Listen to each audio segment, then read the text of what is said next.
उसे बहुत बड़ा इनाम दिया जाएगा। उसे किसी ना किसी सूबा की या उसको कहीं ना कहीं की हुकूमत अता कर दी जाएगी। तो इस उबैदुल्ला इब्ने ज़ियाद के ऐलान ने बहुत से कूफियों को लालच में अंधा कर दिया। ये लालची और बहुत बड़े बेवफा थे। लालच इनकी नसों में, इनकी रगों में बस चुका था। तो जब उबैदुल्ला इब्ने ज़ियाद ने ऐलान किया कि इमाम मुस्लिम बिन अकील के बच्चों को जो पकड़ के लाएगा, तो कूफा की सरजमीन पे बहुत से लालची कुत्ते गली गली नगर नगर घूम के उन्हें तलाश करने लगे कि कहां से लाएं, हमें मिल जाएं। घोड़े ऊंट पर लोग सवार होकर कूफा की गलियों में घूमने लगे। इमाम मुस्लिम बिन अकील की शहादत की खबर ये काजी शरीह के घर पहुंची, जहां पर इमाम मुस्लिम बिन अकील के बच्चे मौजूद थे। तो काजी शरीह ने बच्चों की तरफ देखा और बड़े अफसोस और बड़ा अपनी नजरें झुकाकर उन बच्चों की तरफ रोना शुरू कर दिया। बच्चों ने समझ लिया। उन्होंने कहा कि बाबा, आप हमारी तरफ बड़ा देख देख कर रो रहे हैं, जैसे कोई यतीम के सामने रोता है। क्या हमारे वालिद को शहीद कर दिया गया? तो हजरत काजी शरीह ने रोकर कहा, हाँ बच्चों, हकीकत में उबैदुल्ला इब्ने ज़ियाद के कहने पर तुम्हारे वालिद माजिद को शहीद कर दिया गया। अब वो बच्चे के जो कभी अपने बाप की आगोश से दूर ना गए हों, वो बच्चे जो माँ के सीने से चिपट के सोते हो। बच्चों ने चीख मारना शुरू की। तो काजी शरीह ने कहा बड़े प्यार के साथ, ऐ बच्चों, इस वक्त रोने और धोने का वक्त नहीं है, इसलिए कि उबैदुल्ला इब्ने ज़ियाद ने हर गली के अंदर अपने सफाइयों को मौजूद कर दिया है, और अगर उनकी नजर तुम पे पड़ी या उनके कानों में रोने का शोर शराबा पहुंच गया,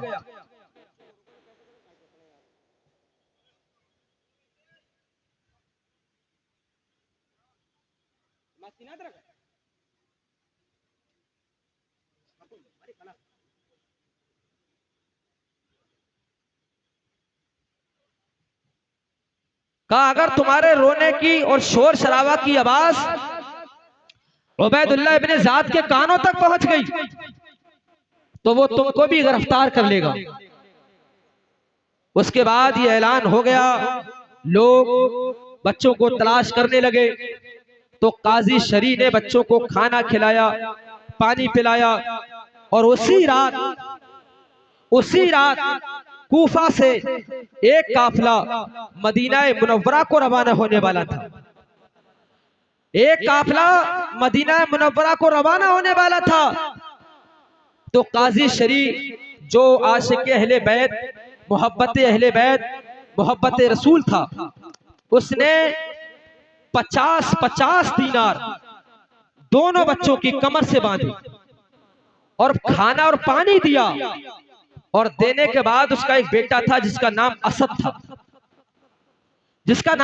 था, उससे कहा, ऐ मेरे बेटे असद, तू इन बच्चों को आज मगरिब यानी सूरज तुलू होने से, गुरूब होने से पहले पहले काफिला कूफा से जो है मदीना मुनव्वरा जाने वाला है, तुम इन बच्चों को बाहिफाजत उस काफिले के साथ कराना, और किसी आशिक के रसूल मोहब्बत अहले बैत के हाथ में इनका हाथ देना, ताकि ये बाहिफाजत मदीना तो रसूल वापस चले जाए।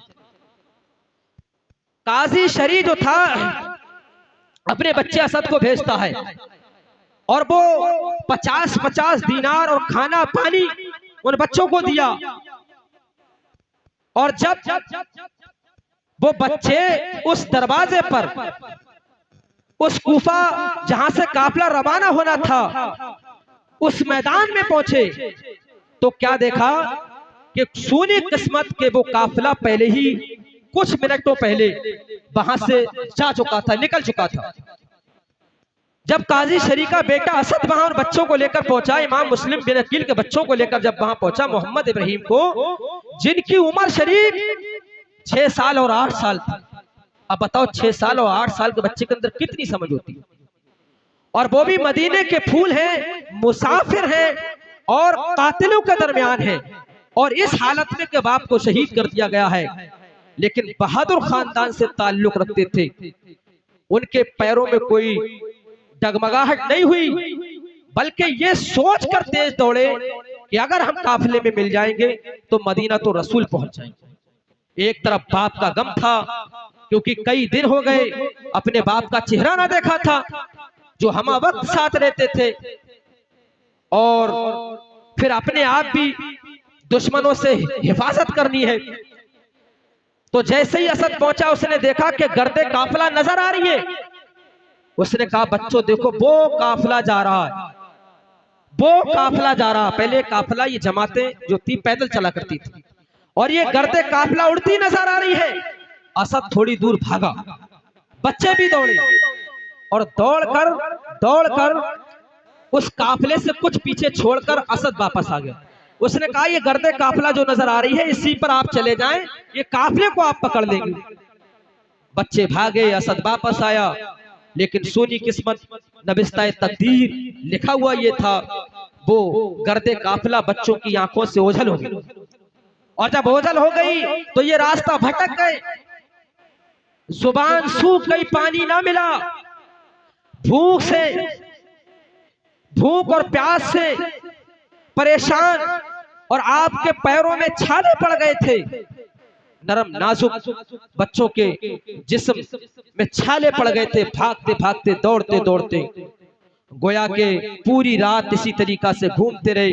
अगर एक झाड़ी हिल जाती थी, एक दरख्त का पत्ता हिल जाता था, तो दोनों भाई डर कर, सहम कर एक दूसरे की बगलगीर हो जाया करते थे, और वहीं पर पुकारते थे, हाय अब्बा, हाय अब्बा, हमें शहर मदीना कौन पहुंचाएगा।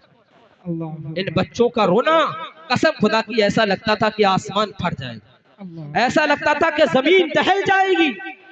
कभी माँ का तसव्वुर आता है, कभी बाप का ख्याल आता है। पूरी रात ये दौड़ते रहे, भागते रहे, सोचा कि शहर मदीना करीब आने वाला है। और जब सुबह नमूदार होने लगी, और जब आंखें खोलकर देखा बच्चों ने, जब सूरज की किरणें जमीन पर फैलने लगी, तो देखा कि अभी कूफा के अंदर है जहां से चले थे, और ये रास्ता भटक गए थे। इतने में क्या देखते कि एक यजीदी और एक लालची कुत्ता उबैदुल्लाह इब्ने ज़ाद के दरबार का आता है, और दोनों बच्चों को इस तरीका से पकड़ लेता है कि जैसे चील अपने शिकार को झपट लेती है, और ले जाकर उबैदुल्लाह इब्ने ज़ाद के दरबार में पेश कर देता है। कहने लगा, ए गवर्नर हाउस में बैठने वाले उबैदुल्लाह इब्ने ज़ाद, ये बच्चे मदीना तो रसूल निकलने वाले थे, लेकिन अच्छा ये हुआ कि मेरी नजर पड़ गई, मैं इनको पकड़ के लाया हूं, और ला मुझे इनाम इकराम दी। गवर्नर हाउस से ऐलान किया गया, उबैदुल्लाह इब्ने ज़ाद ने ऐलान किया, उसे इनाम इकराम दिया गया। और फिर उबैदुल्लाह इब्ने ज़ाद ने कहा कि इस बच्चों को जेल के अंदर बंद कर दो। और उस जेल का दरोगा जो था, मशकूरा दरोगा था जेल का, जो मोहब्बत अहले बैत था, नबी के खानदान का गदागर था। उसने देखा कि इमाम मुस्लिम बिन अकील के बच्चे जो हैं, मेरी सरपरस्ती में जिस जेल का मैं जेलर हूं, वहीं पर इनको बंद किया जाएगा। वो सारा मामला भांपता रहा, और जब शाम हो गई तो उबैदुल्लाह इब्ने ज़ाद ने कहा कि इन बच्चों को जेल के अंदर बंद कर दो, और जब तक इनके साथ कुछ मामला ना किया जाए, जब तक यजीद का इनके मुताबिक कोई हुक्म ना जाए, यानी यजीद जो सजा इनके लिए देगा वही सजा इनके लिए होगी, उससे पहले हम कोई भी कदम अपना नहीं उठाएंगे, और इन पर नजर रखी जाए, और इनको जेल में रखा जाए, और सख्त पहरा रखा जाए।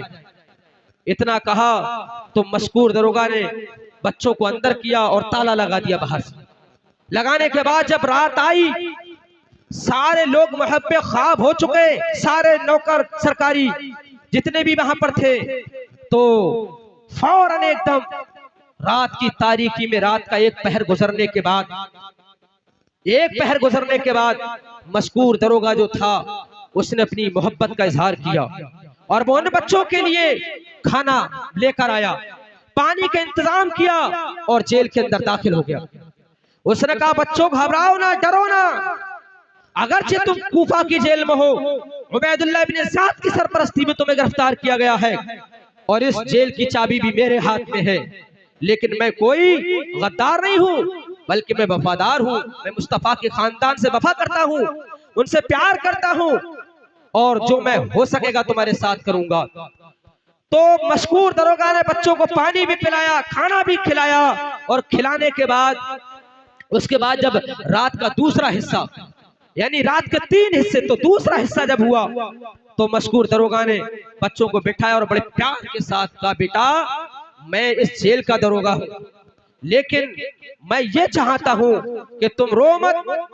मैं उसने एक अपनी अंगूठी थी वो दी और देने के बाद कहा कि मैं रात में तुझे इस जेल में से तुम्हें निकाल देता हूं, और रास्ते में एक कागज पर नक्शा बनाकर उसी रात में मशकूर दरोगा ने उन बच्चों को एक नक्शा बनाया और बता दिया कि इधर इधर ये रास्ता गए हैं जो तुम कूफा से बाहर निकलोगे, और कहा कि जब तुम कूफा से बाहर निकलने लगो और कदैसिया के फाटक के करीब पहुंच जाओ तो वहां पर मेरा एक भाई है जो कोतवाल है, मेरा भाई उस इलाके का कोतवाल है, और तुम ये खत और ये कागज जो मैंने नक्शा बनाया ये और ये जो मैंने तुम्हें अंगूठी दी है, इस अंगूठी को वहां जाके दिखा देना, मेरा भाई तुमको वहीं से मदीना तो रसूल भेज देगा और जो मामला तुम्हारे साथ हुआ ये बता देना। और मशकूर दरोगा ने बच्चों के हाथों को चूमा, मुंह को चूमा, सीने से लगाया, आंखों का बोसा लिया और लेने के बाद बच्चों को वहां जेल से निकाल दिया और निकाल कर ये समझने लगा कि बच्चे मदीना तो रसूल पहुंच जाएंगे। अब कसम खुदा की ये बच्चे थे जो कभी अपने घर से बाहर ना निकले, और वो भी कूफा का बाजार है और कूफी हरलायूफी और सब गद्दार हैं, यहाँ तो सारे लोगों की नजरें हैं। तो इमाम मुस्लिम बिन अकील के बच्चे फिर उसी रात की तरह पूरी रात उसी कूफा में घूमते रहे, लेकिन आपको रास्ता नहीं मिला, रास्ता नहीं मिला। और जब सुबह नमूदार होने लगी तो बड़े भाई ने छोटे भाई से कहा, छोटे भाई ने बड़े भाई से कहा कि ए भाई कल पूरी रात हमने गुजारी थी और सुबह हमें उबैदुल्लाह इब्ने ज़ियाद के फौजी ने पकड़ लिया था, और आज देखो यही कूफा के दरख्त हैं, यही कूफा की दीवारें हैं, यही कूफा के रास्ते हैं, आज भी हम यही रह गए। तो कहने लगे सुनो मेरी मर्जी ये है कि आज जो दिन निकल रहा है इस दिन को कहीं छुप कर अपना गुजार लेते हैं और जब रात हो जाएगी तो फिर हम कूफा से निकल जाएंगे। इतने में एक तालाब के पास जाते हैं, उस तालाब के पास से एक पेड़ था, बहुत पुराना था, ना मालूम कितने साल पुराने। वो पेड़ सूख गया था और उसमें खो जैसी बन गई थी, और जब देखा कि उसमें कुछ जगह है तो ये बच्चे तालाब के पास पानी पीते हैं और उसी खो के अंदर छुप जाते हैं। और जब वहां उस दरख्त के नीचे बैठकर छुप जाते हैं तो क्या देखते हैं, उसी तालाब में एक औरत पानी भरने आती है, एक गुलाम, एक नौकरानी, एक लौंडी, एक खातिमा पानी भरने के लिए आती है। जैसे उसने अपने डोल को तालाब में डाला तो उसकी नजर जब तालाब की तरफ गई तो उसमें दो तस्वीरें नजर आई, दो तस्वीरें नजर आई, बड़ी खूबसूरत है। उसने अपनी डोल को खींचा और फिर दौड़कर उसी दरख्त के पास गई और जाकर देखने लगी कि ये कौन है इतने खूबसूरत। करीब पहुंचे तो दोनों बच्चों को बुलाया, बच्चे सहम गए, कहने लगी बच्चों बताओ तुम्हारा नाम क्या है। तो इमाम मुस्लिम बिन अकील के बच्चों ने कहा कि हम इमाम मुस्लिम बिन अकील के बेटे हैं जिनको शहीद कर दिया, और ये हम रात भर घूमते रहे लेकिन रास्ता नहीं मिला, अब हम अपना दिन यहाँ काटने के लिए यहाँ छुप गए हैं और हम मदीना तो रसूल